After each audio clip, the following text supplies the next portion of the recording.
Around 2 o'clock on the morning of June 20, 1631, about 200 Barbary pirates with diverse weapons invaded Ireland's coastal village of Baltimore and simultaneously stormed into the houses, waking up villagers who were fast asleep. These villages, about 107 people, including men, women, and children, were forced into ships and started the difficult journey back to North Africa. Upon arrival, they were taken to slave cages before being paraded, chained, and virtually naked before potential buyers. Men were used as laborers, women were used as sex slaves, while the children were forcefully converted to Islam and brought up as Muslims, where they formed a major part of the Sultan's slave corps in the Ottoman army. This slave raiding and trade is known today as the Barbary Slave Trade. The Barbary Slave Trade, also known as the Barbary Corsair Slave Trade, refers to a system of slave raiding and trade that took place in North Africa, particularly along the Barbary Coast, during the early modern period, roughly from the 16th to the 19th century.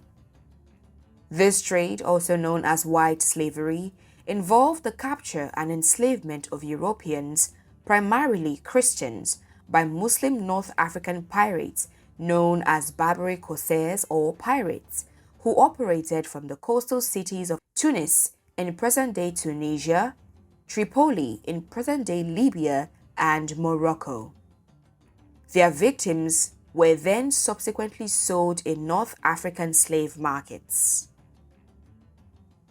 The Barbary slave trade, which led to the enslavement of about 1 million to 1.2 million European Christians, lasted for over 250 years. The trade had economic, political, and military implications, and ultimately came to an end through a combination of diplomatic efforts, military actions, and changing geopolitical dynamics. This episode tells the untold history of the Barbary slave trade.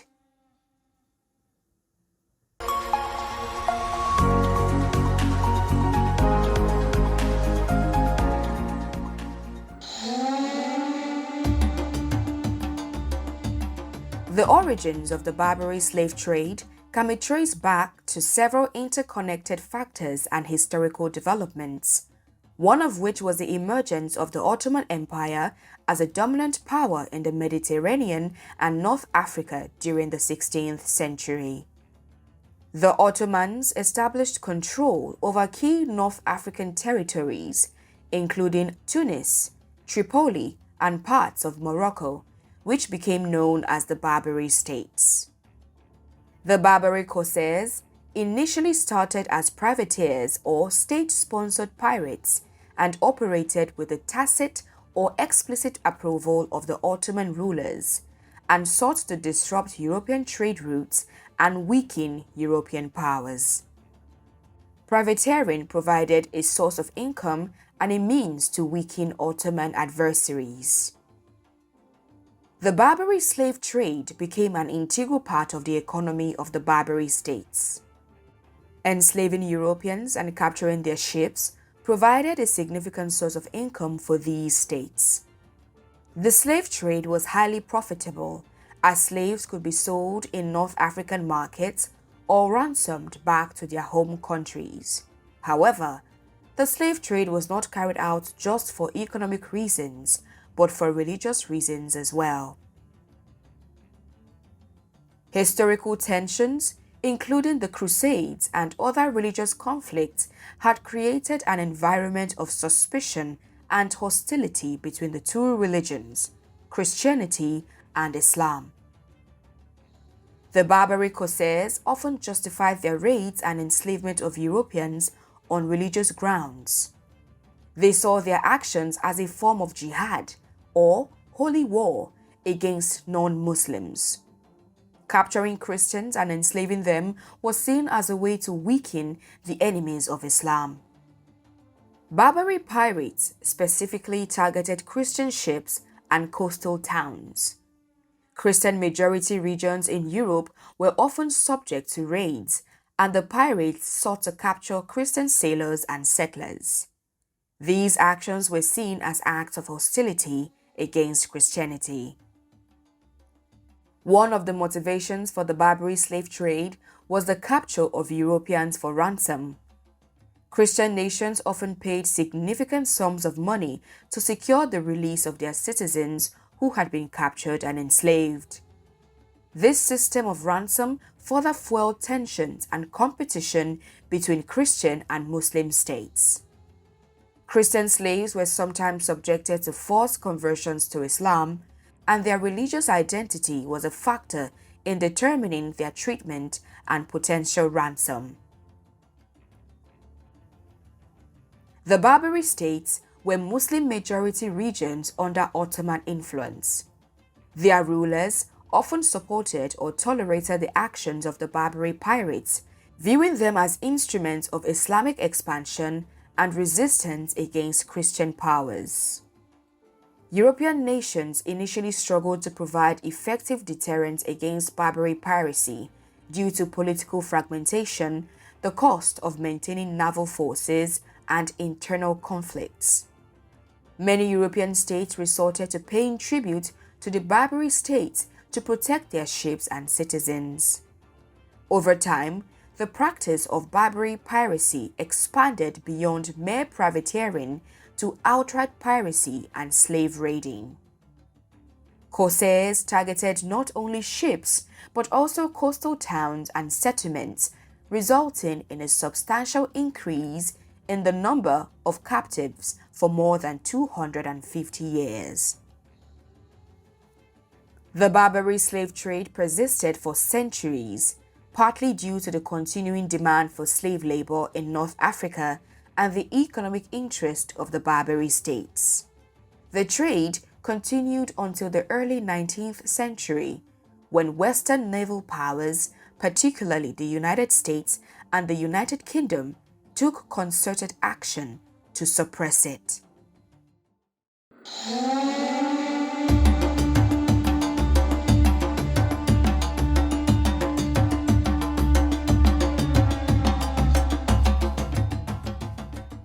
In the late 18th and early 19th centuries, as Enlightenment ideas spread, there was a growing European abolitionist movement against slavery.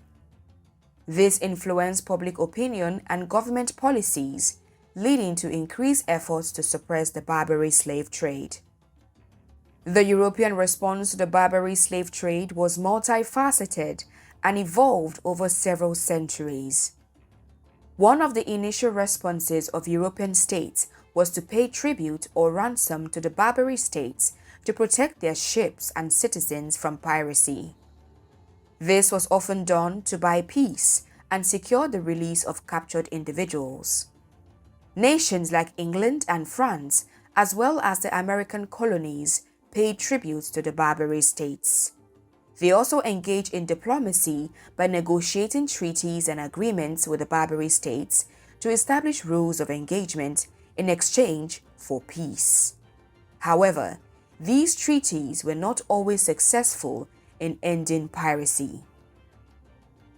To end the barbaric slave trade once and for all, European powers launched various military actions and naval campaigns against the Barbary pirates.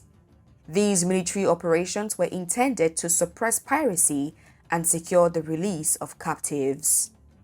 For example, the British conducted several punitive expeditions against Algiers in the late 17th and early 18th centuries. While the United States initiated the First Barbary War in 1801 to 1805 against Tripoli and the Second Barbary War in 1815 against Algiers. Also, France and the United Kingdom engaged in joint military efforts to suppress the Barbary piracy. They were able to achieve this by strengthening their naval forces in the Mediterranean to protect their ships and deter piracy which included patrolling trade routes, escorting merchant vessels, and engaging in naval battles with the barbarians. They also used economic measures to pressure the Barbary states. For instance, naval blockades and trade embargoes were implemented to weaken the economies of the Barbary states and compel them to abandon piracy.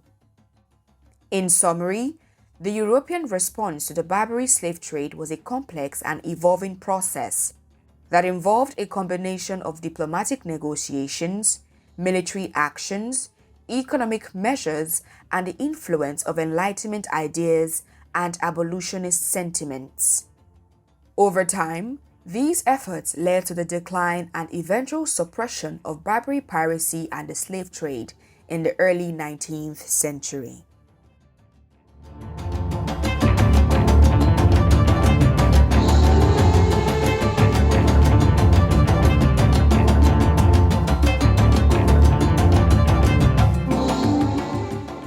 The United States, in particular, played a significant role in confronting the Barbary pirates due to the attacks on American merchant vessels and the capture of American citizens.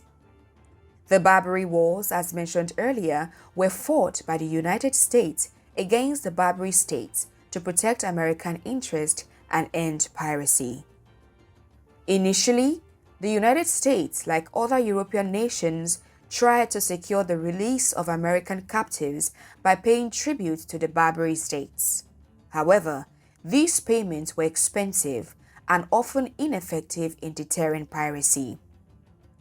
Frustrated by ongoing piracy attacks and the high cost of tribute, the United States began to build up its naval forces. The U.S. Navy was officially established in 1794, in part to protect American interests in the Mediterranean and combat Barbary piracy. The situation escalated into the First Barbary War when Yusuf Karamanli, the Pasha of Tripoli, demanded higher tribute payments from the United States. The new president, Thomas Jefferson, refused to comply, and on May 10, 1801, Tripoli declared war on the United States. American naval forces, led by figures like Commodore Edward Preble and Captain Stephen Decatur, engaged in naval battles with the Barbary states. The war ultimately culminated in the signing of the Treaty of Tripoli on June 10, 1805, which secured the release of American captives and temporarily ended hostilities. After the War of 1812, conflict with the Barbary states resurfaced. Algiers and Tunis began capturing American ships again. In response, the United States initiated the Second Barbary War in June 1815. This conflict, led by Commodores Stephen Decatur and William Bainbridge, resulted in the signing of treaties with Algiers and Tunis and the cessation of piracy attacks against American vessels. Following the Barbary Wars, the United States successfully ended the practice of paying tribute to the Barbary states. American naval power and diplomacy played crucial roles in achieving this outcome. The Barbary Wars had a lasting impact on American foreign policy. The U.S. adopted a policy of not negotiating with pirates and became more assertive in protecting its maritime interests worldwide. This approach set a precedent for how the United States would deal with threats to its national interest.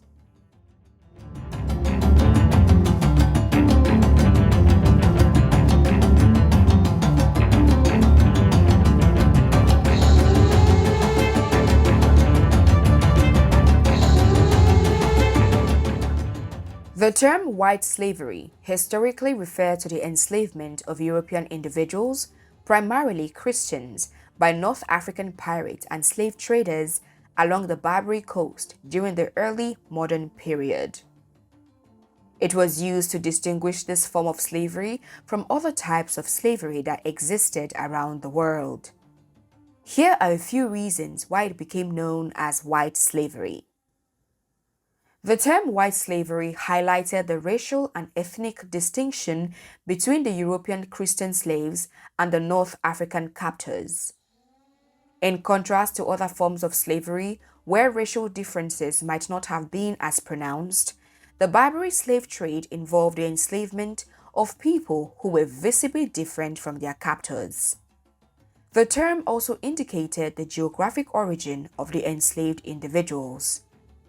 Europeans captured and enslaved along the Barbary Coast were predominantly of European descent, and white slavery emphasized this regional aspect. The Barbary slave trade had significant religious overtones, with Christians being enslaved by Muslim Barbary pirates.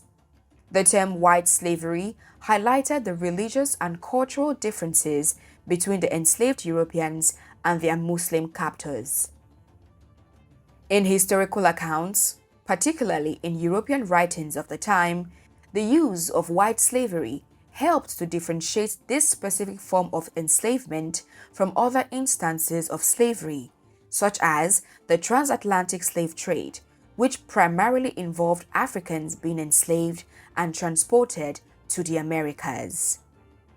It is important to note that the term white slavery is not commonly used today because it can be seen as problematic and overly simplistic. Slavery, regardless of the race or ethnicity of the victims, is a grave human rights violation, and reducing it to racial distinctions can obscure the broader historical and social context of these injustices. Modern discussions of historical slavery tend to focus on the specific historical context and conditions in which different forms of slavery occurred.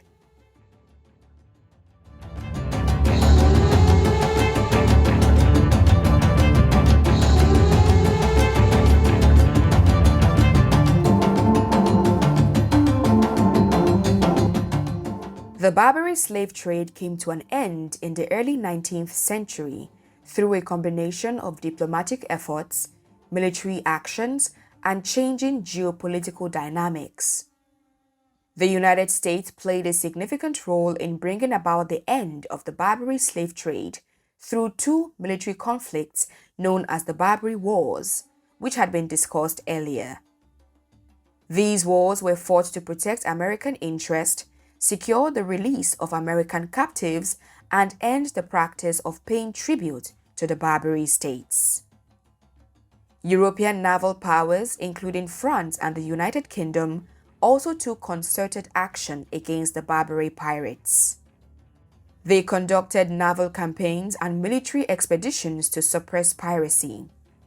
These actions were aimed at protecting their own maritime interest and ensuring the safety of their ships and citizens in the Mediterranean. The decline of the Ottoman Empire and the shifting geopolitical landscape in North Africa contributed to the end of the Barbary slave trade. European powers sought to exert more control over the Barbary states and limit their piracy activities, leading to the suppression of piracy. This is due to advanced naval technology, modernization and expansion of naval forces in Europe, and the United States making it increasingly difficult for the Barbary pirates to operate with impunity. Economic pressures also influenced the end of the Barbary slave trade. The changing economic landscape and the declining profitability of piracy made it less attractive to the Barbary pirates. Collectively, these factors led to the decline and eventual end of the Barbary slave trade in the early 19th century. While the trade had persisted for centuries, the combined efforts of military action, diplomacy, and changing geopolitical dynamics ultimately brought an end to piracy and enslavement along the Barbary Coast.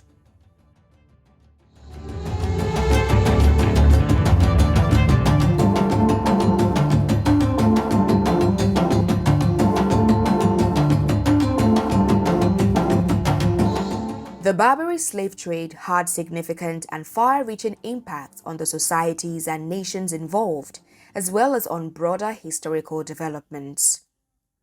Thousands of Europeans, primarily Christians, were captured and enslaved along the Barbary Coast. They endured harsh conditions, forced labor, and often brutal treatment.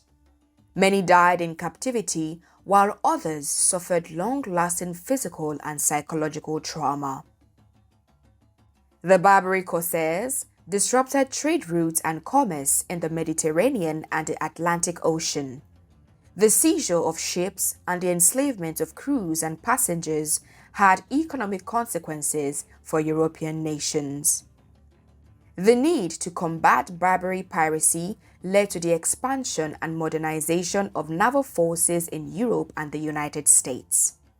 The creation and strengthening of navies had lasting effects on these nations' military capabilities. The Barbary slave trade contributed to the development of abolitionist sentiments in Europe and the United States. The suffering of European captives in North Africa added to the growing movement to abolish slavery worldwide. In addition, the Barbary Wars and the response of the United States to piracy influenced American foreign policy by promoting a more assertive stance on protecting its maritime interest and not negotiating with pirates. It would be interesting to note that while in captivity, some European slaves in North Africa learned about North African culture, languages, and customs. Some European captives later wrote accounts of their experiences, contributing to cultural exchange between Europe and North Africa. One American captive used his experience as a white slave in Barbary to criticize and demonize black slavery in the United States, as his slavery experience was similar to his African counterparts in the Americas. The exception was that enslaved whites could convert to Islam and make North Africa their home.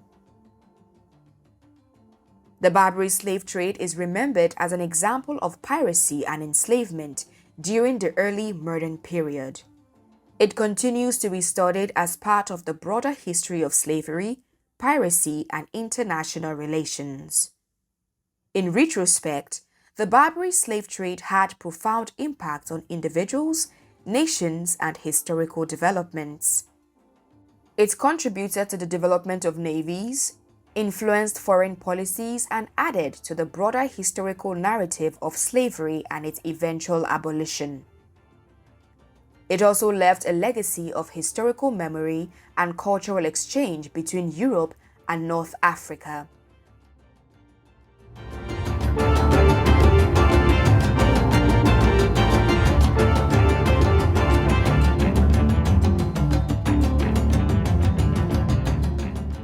Around the same time white slavery was going on in North Africa, black slavery was thriving in West Africa.